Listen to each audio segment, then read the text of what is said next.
আসসালামু আলাইকুম, সবাই কেমন আছেন? আশা করছি সবাই ভালো আছেন। একটা বাবা তার সন্তানকে শিক্ষা দিতেছে। সন্তানটা একটু সেলিব্রিটি হওয়ার পরে যখন দেখলেন যে সন্তানটা আর তার কথা শুনতেছে না বা সমাজ থেকে বিচ্ছিন্ন হয়ে যাওয়া ধরতেছে, তখনই একটা বাবা একটা বুদ্ধি করলেন যে তার সন্তানকে বোঝানোর জন্য যে সমাজ থেকে, পরিবার থেকে দূরে গেলে তার কি অবস্থাটা কি হতে পারে। তো বাবা সন্তানকে নিয়ে গেলেন ঘুড়ি উড়াতে। ঘুড়ি উড়ানোর সময় যখন ঘুড়িটা উপরে উঠতেছে, বাবা সুতোটা পুরো যখন ছাড়া হয়ে গেছে আর সুতো বাকি নেই, তখন বললেন যে এখন কি করা যায়, এখন তো সুতো শেষ, এখন তো এই ঘুড়িটা আর উপরে উঠতে পারতেছে না।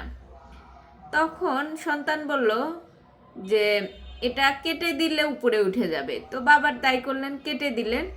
কেটে দেওয়ার পরে ঘুড়িটা উপরে গেল ঠিকই, কিন্তু কিছুক্ষণ পরে সেই ঘুড়িটা উপর থেকে আবার নিচে পড়ে গেল। তখন বাবা বললেন যে তোমার লাইফটাও ঠিক এরকমই, তুমি যতই উপরে ওঠার চেষ্টা করো, কিন্তু তুমি তোমার যে এই যে সুতোটা দেখতেছো, এই সুতোটা কিন্তু তোমার পরিবার, তোমার সমাজ, এই সুতোটা যতদিন এই নিচে গাঁথা থাকবে ততদিন তুমি উপরে উঠবে এবং এক পর্যায়ে গিয়ে মনে হবে যে এই সমাজ, এই পরিবার আমাকে বেঁধে রাখছে। এখন এই সমাজ, এই পরিবার থেকে তুমি যখন বিচ্ছিন্ন হয়ে যাবে, এভাবে কাট করে ফেলবে, তখন দেখবে তুমি উপরে উঠবে ঠিকই, কিন্তু কিছু সময় যাওয়ার পরে তুমি আবার নিচে পড়ে যাবে।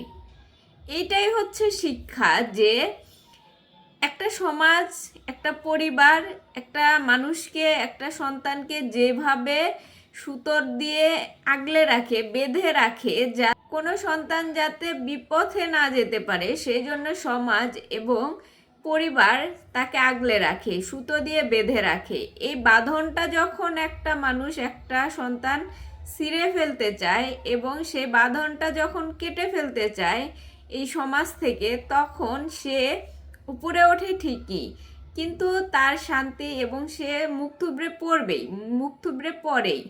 তো এই জন্য আপনি যতই উপরে ওঠেন না কেন, যতই আরও উপরে ওঠার চেষ্টা করেন না কেন, কখনোই এই ঘুড়ির মতো নিজের সুতোটা কেটে দিবেন না। নিজের সুতোটা বেঁধে রেখেই উপরে উঠবেন, তাতে যতটুকু ওঠা যায়। যদি এরপরে না ওঠা যায় তাহলে উঠবেন না, কারণ এরপর পরে উঠলে হয়তো আপনার খারাপ কিছু হতে পারে। এই জন্য নিজের শেকড়টাকে ঠিকই বেঁধে রেখে তারপরে উপরে উঠুন।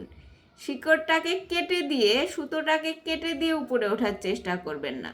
তাহলে দেখবেন যে একটা সময় গিয়ে আপনি এমনভাবে পড়বেন যে তখন একদম সেই শিকড়ে গিয়ে, সেই সুতোতে গিয়েই পড়তে হবে, মাটিতে আছড়ে পড়তে হবে। এই জন্য সমাজ, পরিবার যে কথাগুলো বলে, যে নিয়ম নীতির মধ্যে থাকতে বলে, সেটার মধ্যেই আমাদের থাকা উচিত। সমাজ ছেড়ে, পরিবার ছেড়ে বিচ্ছিন্ন হয়ে গিয়ে অন্য কিছু করলে সেটা হয়তো সাময়িকের জন্য আপনি উচ্চতায় পৌঁছাইতে পারবেন, কিন্তু সেটা আপনার লাইফে ভালো কিছু বয়ে আনবে না। তো সবাই ভালো থাকেন, সুস্থ থাকেন। আল্লাহ হাফেজ।